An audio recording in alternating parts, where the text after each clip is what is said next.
Good morning, welcome back to my channel. আমি সুতপা। তোমরা কেমন আছো? নিশ্চয়ই ভালো আছো, আমিও ভালো আছি। তা সবার কি টিফিন খাওয়া হয়ে গেছে বলো? আমি তো চা আর মুড়ি নিয়ে বসে পড়েছি, চা মুড়িটা খেয়ে নেবো।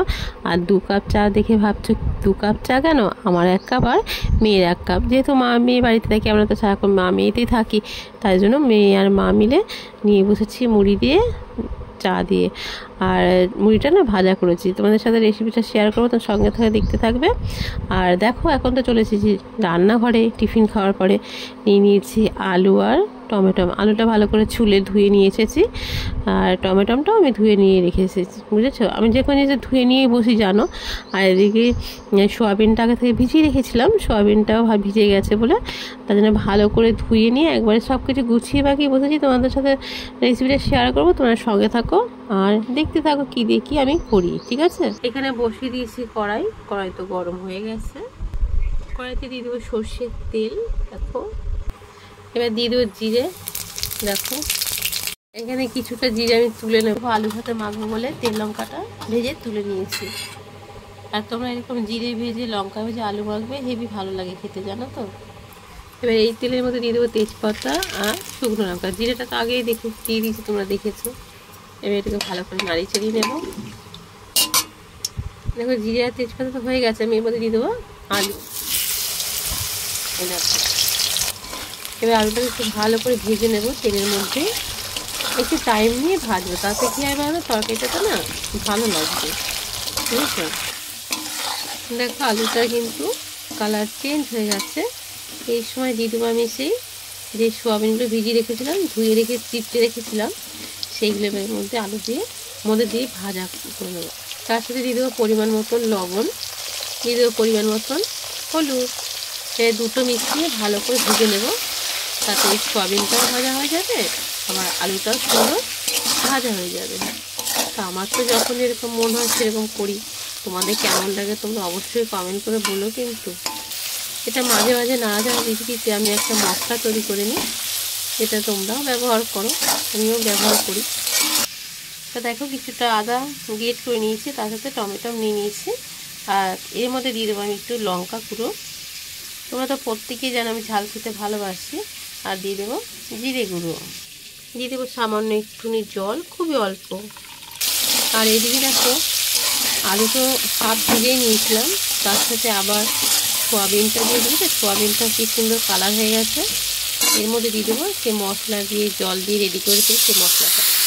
তোমরা সবাই জানো জল দেওয়ার কারণ হচ্ছে এই একটাই, যাতে মশলাটা পুড়ে না যায়, তার জন্য। তাই ভালো করে কষিয়ে নিই যতক্ষণ না মশলা থেকে তেল ছাড়ে, ততক্ষণে মশলাটাও খুব সুন্দর কষানো হয়ে যাবে, আর সবজিটাও খুব সুন্দর মিশে যাবে মশলার সাথে, তাই না? তাই একটু নাড়তে হবে, যে কোনো রান্না একটু টাইম নিয়ে করতে হয় হাতে, তোমরা প্রত্যেকেই জানো। তোমাদের মতো আমিও সেইভাবে করি। তো কী করবো বলো, যে প্রতিদিন যা করি সেটাই তোমাদের সাথে শেয়ার করি, বুঝতে পারছো? দেখো অনেকক্ষণ ধরেই কষাতে লেগে যাচ্ছে। এবার দিয়ে দেবো পরিমাণ মতন জল।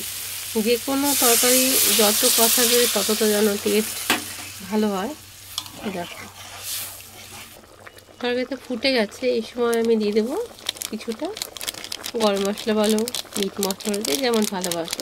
তা আমার আজকে মনে হয়েছে মিট মশলা দেবো, কেন মিট মশলা না সেন্টটা খুব সুন্দর হয়, জানো তো। ভালো করে একটু নেড়ে মিশিয়ে দেবো। আর তোমরা তো জানো আমার ক্যামেরা যে এক জায়গায় রেখে আমি রান্না করব সেরকম পরিস্থিতি আমার না, তার জন্য আমাকে এরকম ক্যামেরা ধরে ধরে রান্না করতে হয়। তোমরা লাইভে দেখতে পাবে যে আমি কীরকম করে বসে রান্না করি, ঠিক আছে? তা দেখো তরকারিটা ফুটে গেছে, আর কালারটা দেখতে পাচ্ছ, জাস্ট ফাটাফাটি লাগছে, নিজের মুখেই বললাম। আর যে কোনো তরকারি রান্না করতে গেলে সহজে আমি নুন চেক করি না, যেহেতু আমি জানি নুন দিয়েছি। আর রান্না করতে করতে তো একটা আন্দাজ হয়ে যায় যে কতটা পরিমাণে নুন লাগবে কি লাগবে না, তার জন্য। আর দেখো আমাকে কিন্তু আলু ভাঙতেও হলো না, আলু দেখো ভাজার চোটে দেখতে পাচ্ছ আলু ভেঙে গেছে। এই আলুটা কি যেটা ভেঙেছে সেটা কিন্তু তরকারিটাকে গাঢ় করে দেবে, তার জন্য আর এক্সট্রা ভাঙতে হলো না। হয়ে গেছে, আর একটু ফুটতে নামিয়ে দেবো। দেখো তরকারিটা হয়ে গেছে, এবার নামিয়ে নেব। আর যেটুকুনি ঝোল দেখতে পাচ্ছ না, এটা ঠান্ডা হয়ে গেলে গাঢ় হয়ে যাবে। দেখো তরকারিটা নামিয়ে নিয়েছি, কালোটা দেখতে পাচ্ছ কি সুন্দর হয়েছে।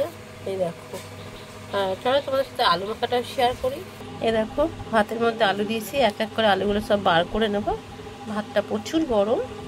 এই দেখো সব বার করে নিই। আর যে লঙ্কাটা ভেজে রেখেছিলাম সেটা এবার নুন দিয়ে এবার এটাকে ভালো করে লঙ্কাটাকে ভেঙে নেবো। ভালো করে নুন দিলে তো লঙ্কাটা ভালো সুন্দর ভাঙা হয়ে যায়। দেখো নুনটা দিয়ে ভাঙাতে পুরো মনে হচ্ছে মিক্সি থেকে বার করে নিয়ে আসলাম। দেখতে পাচ্ছ? দেখো, আর তোমরা তো প্রত্যেকেই আলু মাখো লঙ্কা ভেজে নিয়ে মাখো। ওই লঙ্কার মধ্যে তেলের মধ্যে একটু জিরে দিয়ে আমি যেমন ভেজে তুলে নিলাম, দেখতে পেয়েছো তো? ওরকম তেলের মধ্যে লঙ্কা জিরে দিয়ে এরকম করে মাখবে, দেখবে সেই আলুটা না, মানে এইটা খুব সুন্দর জিরেটা মুখে পড়ে তো, আর এত ভালো লাগে কি বলবো। আমাদের বাড়িতে কাঁচা লঙ্কা দিয়ে আলু মাখা হয় না বলেই চলে, কবে হয়েছে জানি না। যদিও বা শুকনো লঙ্কা খাওয়া ভালো না, কিন্তু কি করা যাবে বলো, এটা খেয়ে খেয়ে অভ্যাস হয়ে গেছে। তাই এটা ছাড়া কোনো আলু মাখা ভালোই লাগে না, জানো তো। এতে পেঁয়াজ দিলে ভালো লাগে না, পেঁয়াজ ছাড়াই তোমরা একবার করে দেখবে। মুড়ি দিয়ে খাও, রুটি দিয়ে খাও, বা ভাত দিয়ে খাও, যাতেই খাও না কেন, জিনিসটা খুব সুন্দর লাগে, জানো তো। প্রচুর গরম, আমি হাত দিয়ে মাখছি আর তোমাদের সাথে কথা বলছি। প্রচুর গরম, জানো তো। প্রচুর গরম মানে প্রচুর গরম। এখন কিসের দরকার বলো তো, কে বলতে পারবে? এক বাটি টক জল আর কটা ফুচকা। ঠিক বলেছি না বলো? আমার কথাটা ঠিক বলেছি তো? দেখো মেখে ফেলেছি, আর দেখো যেখানে রাখছি লাগছে কি লাগছে না। এ দেখো, তা কেমন লাগলো তোমাদের আজকে আমার আলু ভাতে মাখা আর তার সাথে নিরামিষ সোয়াবিন? তোমরা অবশ্যই কমেন্ট করে বলো। নতুন বন্ধুরা সাবস্ক্রাইব করে পাশে থেকো, নতুন বন্ধু পুরনো বন্ধু সবাই পাশে থেকো। সবাই সুস্থ থাকো, ভালো থাকো, দেখা হবে নতুন কোনো ভিডিওর সঙ্গে। এখনকার মতো আসি, টাটা।